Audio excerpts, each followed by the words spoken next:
Ethan Cole was 24 years old, and he had spent most of those years learning how to survive without complaining about it. He worked the morning shift at a small auto repair shop on the edge of downtown, hands stained with oil before the sun even came up. In the evenings, he delivered food on his old motorcycle, weaving through traffic just to cover his mother's medical bills. His father had passed away when he was 16, from a heart condition nobody saw coming. Since that day, it had always been just the two of them, Ethan and his mother, in a tiny two-room apartment above a laundromat, where the smell of detergent drifted up through the floorboards every night. He wasn't bitter about it. He never complained, not even to himself. He just worked. Every single day, rain or shine, he worked, telling himself that somewhere down the line, all of it had to mean something. Ava Whitfield was 23, and from the outside, her life looked like something out of a dream. She was the only daughter of Richard Whitfield, the owner of Whitfield Global, one of the largest real estate and investment companies in the country. Ava had grown up with private jets, designer everything, and a life so polished it looked like it belonged in a magazine spread. She had a driver, a personal assistant, and a calendar so full of galas and board meetings that she sometimes forgot what day of the week it was. But here's the truth. Nobody at those fancy parties knew Ava was tired. Tired of people smiling at her because of her father's name and not because of anything she'd actually done. Tired of every "I love you" sounding like a business proposal wrapped in candlelight. Tired of being introduced as Richard Whitfield's daughter instead of just Ava. She just wanted, for once, to be seen as a person, not a price tag, not a headline, not an asset on somebody's spreadsheet. It was a Tuesday evening, 7:15 p.m., at the intersection of 5th and Main. The kind of ordinary moment nobody ever remembers, except when it changes everything. Ethan pulled up on his motorcycle, delivery bag on his back, engine sputtering like it always did, coughing out a little puff of smoke every time he slowed down. Right beside him, a black luxury car rolled to a stop, its engine so quiet it almost didn't sound real. Tinted windows! The kind of car that made people on the sidewalk turn their heads. The window rolled down, and there she was, Ava, scrolling through her phone, looking bored out of her mind. Her diamond earrings catching the last bit of evening light. The light stayed red, and stayed red. 90 seconds turned into 2 minutes. A malfunction somewhere down the line. Some traffic signal glitch that nobody would fix for another hour. Ava sighed loudly, loud enough for Ethan to hear through his open helmet visor. Some days, I swear, this city runs on nothing but bad luck.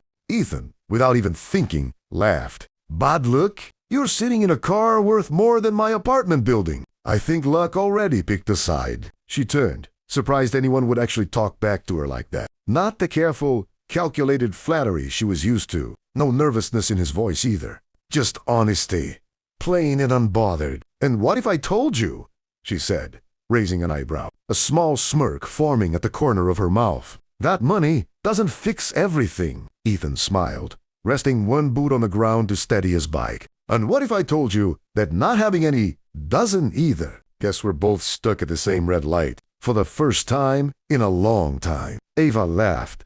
A real laugh. Not the polite one she used at galas. Not the practiced one for photographers. A real, surprised, unguarded laugh that she hadn't heard come out of herself in months. "What's your name?" she asked, before she could stop herself. "Ethan," he said. "And you're the girl who thinks a 200th car excuses her from small talk." "Eva!"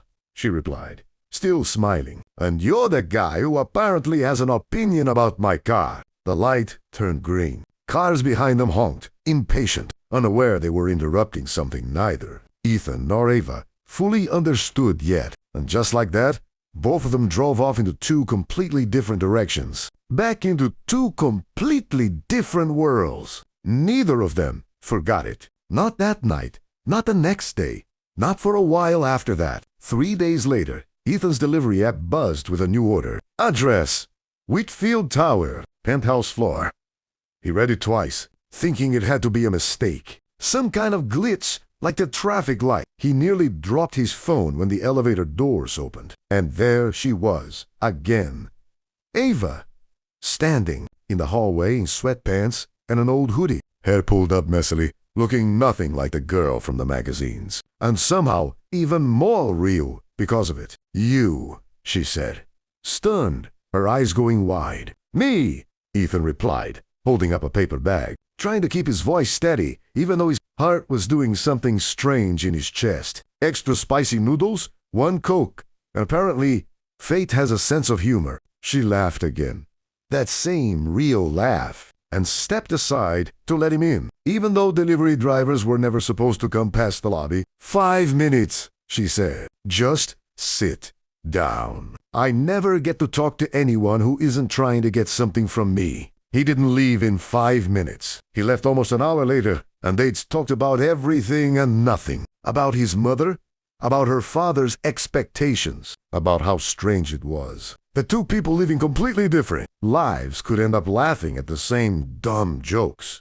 From that night, small things started happening. A coffee here, a late-night phone call there. Ava would sneak away from her family's events, slipping out of galas in borrowed sneakers, just to sit on a rooftop with Ethan, eating street tacos and talking about things that actually mattered. Dreams, fears, the kind of future they secretly wanted, far away from money and status and headline. Ethan taught her how to fix a bike chain, her manicured hands getting smudged with grease for the first time in her life, and she laughed harder that afternoon than she had in years. Ava taught him that even people who seem to have everything can feel completely empty inside, that a mansion can feel lonelier than a two-room apartment if there's no one in it who truly sees you. Slowly, without either of them planning it, without either of them being ready for it, they fell in love. Not the kind of love built on convenience or comfort, but the kind that sneaks up on you in ordinary moments. At a rooftop, over cheap tacos, under a sky neither of them ever had time to look at before. But love is real, never stays hidden for long. Not in a city with that many cameras, and not in a family with that much to protect. Richard Whitfield found out on a Thursday afternoon from a photograph a rival board member had sent him, just to twist the knife a little, and he was furious. Not because he thought Ethan was a bad person. He was furious because, to him, Ethan wasn't a person at all in that moment. He was a threat to everything he'd spent 30 years building. A mechanic's son dating his daughter. Reporters would tear the family apart. Investors would ask questions. Whitfield Global's stock had dropped before over smaller scandals than this. He called Ethan into his office. Cold. Direct. No handshake.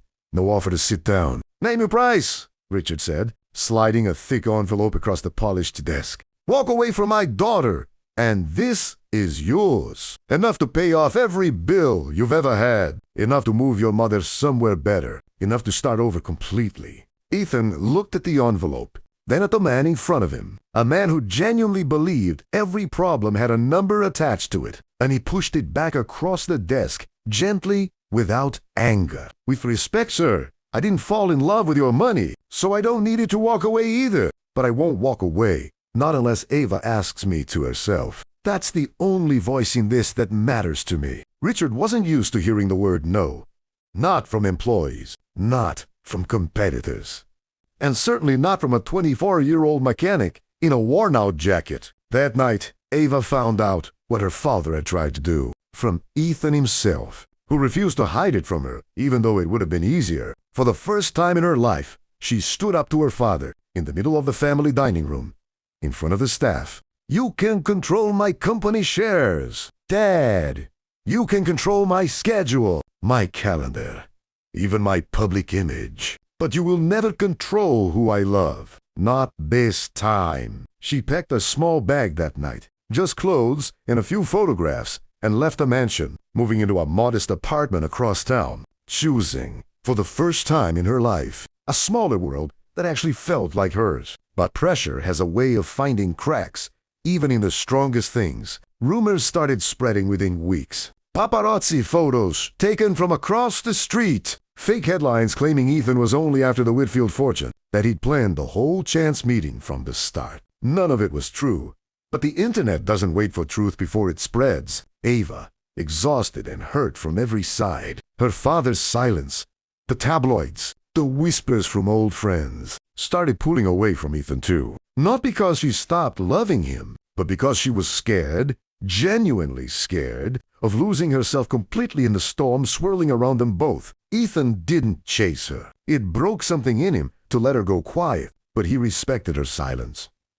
Understanding that some fights aren't yours to fight for someone else, he simply waited, the way he'd waited for everything else in his life, with patience that had been built over years of hard mornings and harder nights. For nearly 2 months, they didn't speak. Ethan went back to his old routine: work, repair shop, deliveries, his mother's medicine.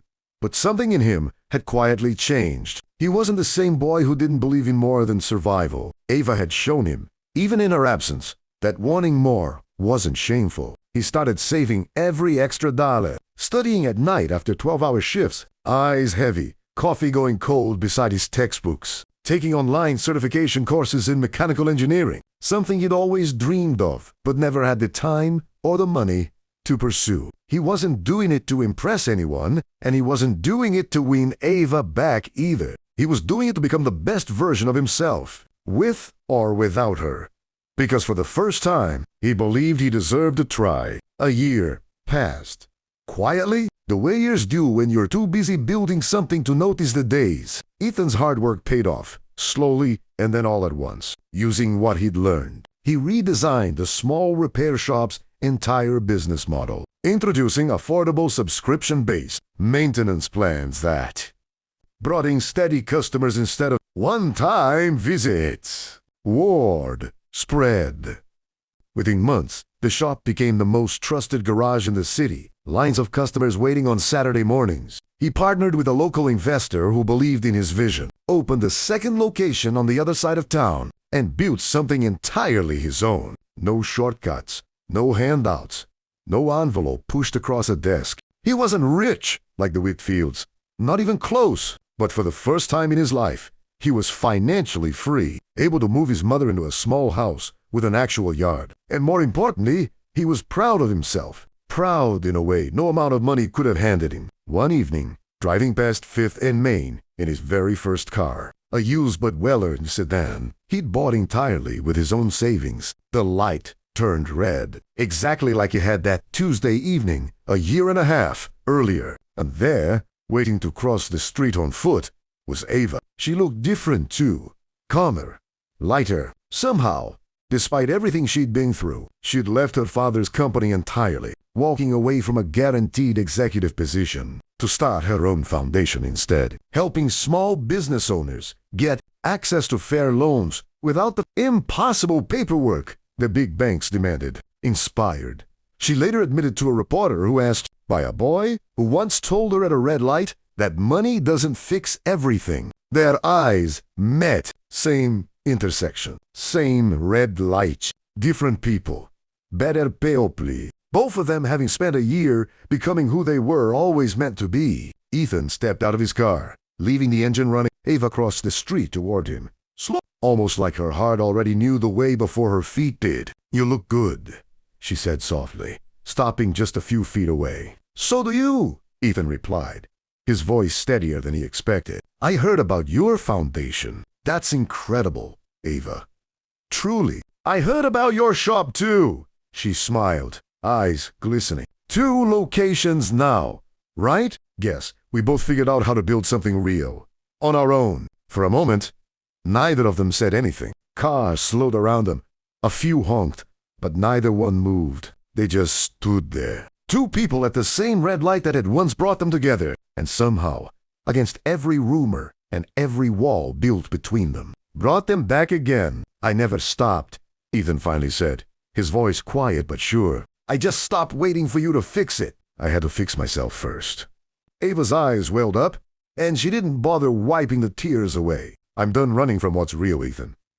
I needed to become someone worth staying for. Someone who wasn't just running from her father's shadow into someone else's arms. You always were worth staying for, he said quietly. Even back then, the light turned green. But for once, neither of them moved, and this time, nobody honked. A few people on the sidewalk slowed down, sensing something, the way people sometimes do without knowing why. They just stood there, in the middle of the crosswalk, holding onto a love that money could never buy, and a year of distance could never erase. Ava reached out first, her fingers finding his, still slightly rough with calluses.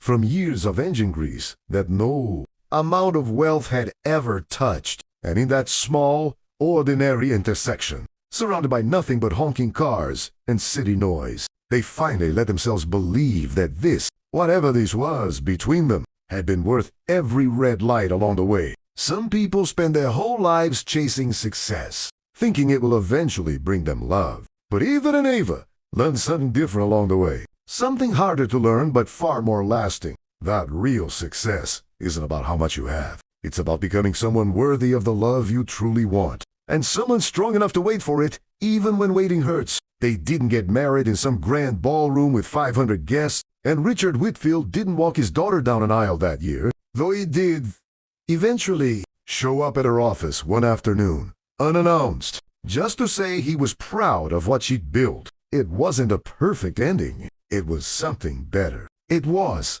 real. If this story touched your heart, don't forget to like, share, and subscribe for more stories like this one. Stories about ordinary people finding extraordinary love in the middle of ordinary moments. And let us know in the comments, do you believe two people from completely different worlds can find their way back to each other, even after everything tries to pull them apart? Thank you for watching. We'll see you in the next story.